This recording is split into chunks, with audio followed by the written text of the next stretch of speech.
Imagine you are down to your last bit of cash for the month and you decide to spend it on a meal at your favorite restaurant. The food is as good as ever, but somehow you don't enjoy it as much.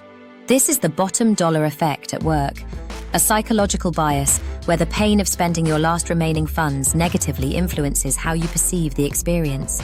It's not that the meal or the product has changed, but rather that the emotional burden of using the last of your budget taints your satisfaction. This phenomenon doesn't just apply to personal experiences, it has broader implications. At the individual level, the bottom dollar effect explains why we tend to feel less satisfaction from purchases made when we're low on funds. Money, in theory, should be neutral. Whether you spend your first dollar or your last, the experience should remain unchanged. But in reality, emotions influence how we spend and ultimately how we feel about those purchases. The further along we get into our budget, the more painful spending becomes. When you're nearing the end of your paycheck, the same purchase that would have thrilled you earlier in the month might leave you feeling regretful. This effect stems from the way we mentally categorize money. Psychologists refer to this as mental accounting. We don't see all of our money as one big lump.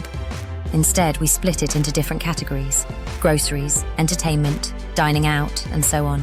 When we exhaust one of these mental accounts, spending becomes more painful because we feel like we're scraping the bottom of the barrel. This heightened sensitivity to spending is what leads to dissatisfaction, even when the purchase itself remains objectively the same.